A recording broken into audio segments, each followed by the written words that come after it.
لوگ سوچتے ہیں یہ پیر ولیوں کے دربار میں لوگ جاتے ہیں کیوں جاتے ہیں؟ غلط کام کرنے کے لیے جاتے ہیں اور ٹائم پاس کرنے کے لیے جاتے ہیں اور موج مستی کرنے کے لیے جاتے ہیں، اس طرح سے لوگ سوچتے ہیں، لیکن نہیں۔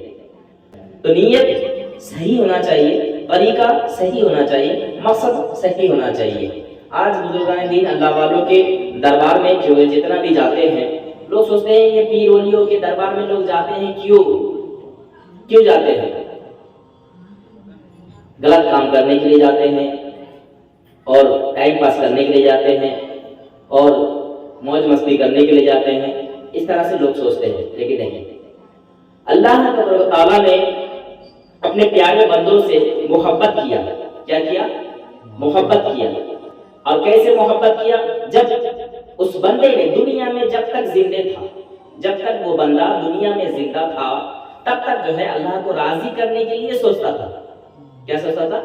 میرا اللہ مجھ سے کیسے راضی ہو جائے۔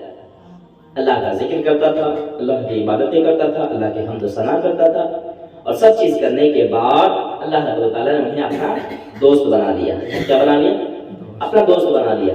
اب اللہ تعالیٰ نے فرمایا تو نے جو ہے دنیا میں جتنا سال تو زندہ رہا، میری عبادت کیا، مجھے خوش کیا، اب جو ہے تیرے دنیا سے جانے کے بعد تیرا چرچا میں کروں گا۔ سبحان اللہ، تیرا چرچا میں کروں گا۔ کیسا کروں گا؟ اب اللہ تعالیٰ نے وعدہ کیا تیرا چرچا میں کروں گا، تو کیسے کرے گا؟ اب اللہ تعالیٰ نے دنیا کے جتنا مخلوق ہے ان سب مخلوق کے دلوں میں ان اللہ والوں کا، یعنی غوث ہو یا خواجہ ہو، خواجہ خواجگان ہو، صابر قلیر ہو، نجام الدین اولیاء ہو، جتنے بھی اولیاء اللہ ہے ان سب کا محبت جو ہے ہر انسانوں کے، ہر مسلمانوں کے دلوں میں اللہ تعالیٰ ڈال دیتا ہے۔ جاؤ تم یہاں فالتو مت بیٹھو، کچھ دیر جو ہے میرے دوستوں کے دربار میں جا کے بیٹھو۔ اب جو دوست ہے ان کا دربار جو ہے مزارات ہوتا ہے، خانقاہیں ہوتا ہے، جو پیر طریقت حیات میں ہوتے ہیں ان کا جو ہے خانقاہیں ہوتی ہے، اور جو اولیاء کرام پیر طریقت دنیا سے رخصت کر جاتے ہیں تو ان کا دربار جو ہے مزار اقدس ہوتا ہے۔ تو خانقاہوں میں اور مزارات میں جانے سے دو فضیلت ملتا ہے۔ ایک فضیلت پہلا جو ہے وہ وہاں پر جانے سے جو ہے کچھ سیکھنے کو ملتا ہے اور اس کا جو ہے روح میں تازگی پیدا ہوتا ہے، اور دوسرا فضیلت یہ ہے کہ اس کے برے عادتیں جو ہوتا ہے، نفسانی خواہشات جو ہوتا ہے، وہ نفس جو ہے اس کا مر جاتا ہے۔ کیا ہو جاتا ہے؟ نفس اس کا مر جاتا ہے، یعنی نفسانی خواہشات کچھ نہیں ہوتا ہے۔ جیسے کہ مثال کے طور پر آپ کو جو ہے آپ کھانا بریانی بہت کھاتے ہو، مثال کے طور پر آپ بہت بریانی کھاتے ہو، ٹھیک ہے؟ اب آپ کو جو ہے بریانی پکانے کے لیے دے دیا گیا ہے، اب آپ پکاتے رہو گے نا، کھانا پکاتے رہو گے تو پھر کیا ہوگا؟ آپ کھانے کو دل نہیں کرے گا۔ پہلے آپ 2 پلیٹ کھاتے تھے، اب اس کے بعد جب پکانے لگو گے اس کی خوشبو سے جو ہے آپ کا پیٹ بھر جائے گا۔ کیا ہو جائے گا؟ خوشبو سے ہی اس کا پیٹ بھر جائے گا، اسے کھانے کو دل نہیں کرے گا۔ نہیں یار اتنا زیادہ نہیں کھا سکتے ہم، تھوڑا 1-2 نمجارہ کھا لے بس۔ تو کیا ہوا؟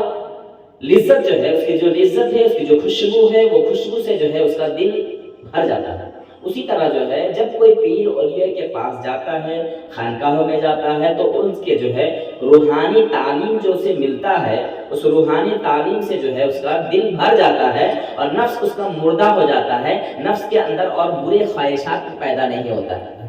اور جب جو ہے وہ باہر گھومتا ہے دوستوں یاروں کے ساتھ، پھر جو ہے اس کے بری عادتیں آ جاتا ہے اس کے اندر، نشہ کرنا اور کسی کے ساتھ جو ہے فالتو بکواس کرنا، کسی لڑکا لڑکی جو ہے آپس میں ملتے ہیں، باتیں کرتے ہیں، اپنا وقت کو ضائع کرتے ہیں، اپنے ایمان کو کمزور کرتے ہیں، پھر جو ہے ماں باپ جو ہے روتے پیٹتے ہیں کہ میرے بچے بگڑ گیا ہے، میرے بچے دوسرے لائن پہ چلے گئے۔ تو یہ سب چیز کیوں ہوتا ہے؟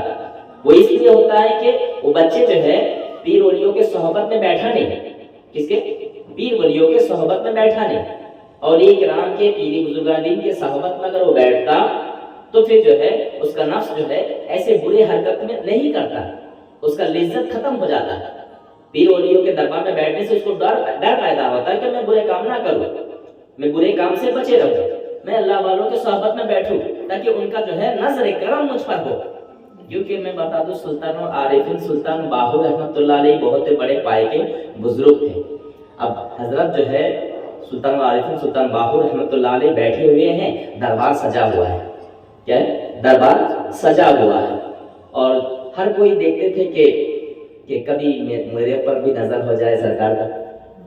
ہر مرید خواہش کر رہا تھا کہ میرے اوپر سرکار کا نظر پڑ جائے تو میرا جو ہے بگڑا مقدر بن جائے گا، میں جو ہے کامیاب ہو جاؤں گا.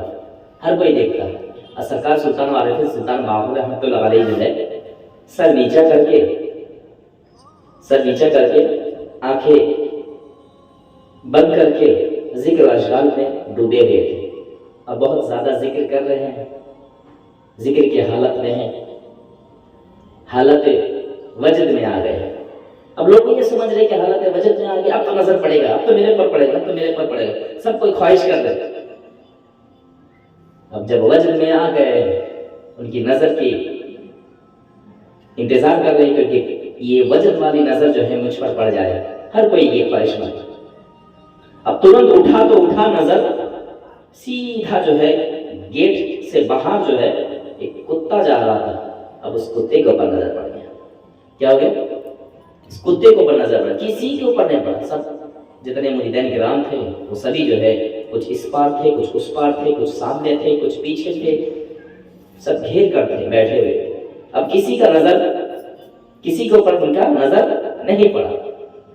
اب سیدھا جو ہے نظر جو اٹھا حالت وجد میں تو وہ نظر سیدھا جو ہے دروازے کے باہر کتے کے اوپر پڑ گئے. اب دیکھیے اللہ کا شان دیکھیے، بزرگان دین کا نظر کا کمال دیکھیے. جب وہ کتے کے اوپر نظر پڑا، ایک مرید بڑا سیانہ تھا. سرکار پیر و مرشد جو ہے حالت وجد میں تھے، وجد طاری تھا. اس عالم میں جو ہے ان کی نظر کتے پر پڑا ہے. کتے کا معاملہ کیا ہوا ذرا دیکھیں تو صحیح. اب وہ محفل کو چھوڑا اور سیدھا کتے کے پیچھے چلنے لگا. اب کتا جو ہے جہاں جہاں جا رہا، جس گلی گلی میں آپ تو دیکھے ہوں گے، ایک کتا سمجھو اس علاقے کا کتا ہوگا، دوسرے علاقے میں جائے گا تو کیا کرے گا؟ سب کتے لوگ مل کر جو اس کو بھگائے گا، چل نکل ادھر سے، یہ میرا علاقہ ہے، تیرا علاقہ نہیں ہے، یہ میرا علاقہ ہے، تو اپنے علاقے میں شیر ہوگا، ہم لوگ کا علاقہ ہی ہے، اس علاقے میں تیرے آنے کا کوئی انٹری نہیں ہے، تیرا نکل دیتا ہے. اب یہ جو کتا جس کے اوپر سلطان عارفین سلطان باہو رحمۃ اللہ علیہ کا نظر پڑا، یہ کتا جس علاقے میں جاتا سارے کتے گلی کوچوں سے نکل کر آتا اور بڑے ادب کے ساتھ بیٹھ جاتا، گھیر کر بیٹھ جاتا، بڑے ادب کے ساتھ گھیر کر بیٹھ جاتا. اب یہ کچھ کہتا تو وہ کتے جو ہے چپ چاپ سنتا، کوئی جو ہے چوں چاں نہیں کرتا، چپ چاپ سنتا. تو پتہ یہ چلا کہ اولیوں کی نظر اس کتے پر ایسا پڑا کہ تمام محلے کے کتے سدھر گئے. تمام محلے کے کتے سدھر گئے. سمجھ میں نہیں آ رہا؟ تمام محلے کے کتے سدھر گئے. اب سمجھو کہ ایک اللہ والوں کا نظر ایک کتے پر پڑا تو کتے پورے محلے کے کتے کو سدھار دیا. اب ایک فقیر اللہ والے کا نظر اگر ایک مرید کا پڑے گا تو مرید کا حال کیا ہوگا؟ مرید کامل ہوگا کہ نہیں ہوگا؟ کامل ہوگا نا. اس لیے جو ہے اس نظر کا انتظار کرنا چاہیے کہ وہ نظر مجھ پر پڑ جائے. اسی لیے تو دنیا کے تمام پیر ولی اللہ نے اپنے پیر و مرشد کے پاس وقت دیتے تھے، بیٹھ کر ان کی خدمتیں کرتے تھے، بیٹھ کر ان کی کچھ گفتگو سنتے تھے، ان کی طرف تاکتے رہتے تھے. چاہے وہ 1 گھنٹہ ہو یا 2 گھنٹہ ہو، 5 گھنٹہ ہو، 10 گھنٹہ ہو، راتیں گزر جاتی تھی، دن گزر جاتا تھا، رات گزر جاتی تھی، لیکن اٹھتے نہیں تھے. کچھ کہے یا نہ کہے لیکن ان کی چہرہ تاکتے رہتے تھے. بس یہ چہرہ تاکنا بھی عبادت ہے، چہرہ دیکھنا بھی ثواب ہے. پیر و مرشد کا چہرہ دیکھنا بھی ثواب ہے، ان کی باتیں سننا بھی ثواب ہے، کعبۃ اللہ دیکھنا بھی ثواب ہے، مدینہ شریف دیکھنا بھی ثواب ہے، قرآن کی آیتوں کی طرف دیکھنا بھی ثواب ہے، قرآن شریف کو چومنا بھی ثواب ہے. اسی طرح جو ہے اللہ والے پیر و بزرگان دین کا جو ہے ہاتھ چومنا بھی ثواب ہے، اور ان کی باتیں سننا بھی ثواب ہے، ان کو دیکھنا بھی ثواب ہے، ان کے دربار میں جانا بھی ثواب ہے. نیت یہ ہونا چاہیے ثواب کے نیت سے. تو جتنا وقت جو ہے ہم اپنے پیر و مرشد کے پاس جو ہے بتائیں گے اتنا فائدہ ہی ہمیں ہی ہوگا، خود ہمیں ہی ہوگا. کیونکہ جو ہے جتنا اللہ والے پیر بزرگان دین نے وقت بتائے ہیں اتنا ان کو روحانی فیض ملا ہے۔ آج کچھ لوگ کہتے ہیں کہ پیر و مرشد کے دربار میں جاتے ہیں، خانقاہوں میں جاتے ہیں تو جو ہے وقت بہت زیادہ نکل جاتا ہے، وقت بہت زیادہ نکل جاتا ہے، کیا ہوگا جانے سے، کیا ملے گا ہمیں؟ وہاں جانے سے بیٹھنے سے تو اچھا ہے دوستوں یاروں کے ساتھ بیٹھ کر جو ہے کچھ گپیں کر لیں گے، کچھ باتیں کر لیں گے، کچھ ادھر ادھر کی باتیں ہنسی مذاق کر لیں گے۔ یہ لوگ سوچ کے جو ہے اپنا وقت، اپنا قیمتی وقت کو ضائع کر دیتے ہیں، اپنی جوانی کو برباد کر دیتے ہیں۔ اگر وہی بچے، جوان بچے، وہی بچے جو ہے جا کر اپنے پیر و مرشد کے پاس بیٹھیں گے، کسی علم جاننے والے جانکار لوگ، عالم دین ہو، علماء کرام ہو، پیر طریقت ہو، ان کے پاس جا کر وہ بیٹھیں گے تو ان کے علم میں اضافہ ہوگا۔ کیا ہوگا؟ علم میں اضافہ ہوگا اور جو ہے روحانی میں ترقی ہوگا۔ روحانی ترقی کہاں سے ملے گا؟ پیر بزرگان دین کے خانقاہوں سے ملے گا۔ کیونکہ جو ہے آپ کو روحانی ترقی اگر چاہیے تو جہاں پر جو ہے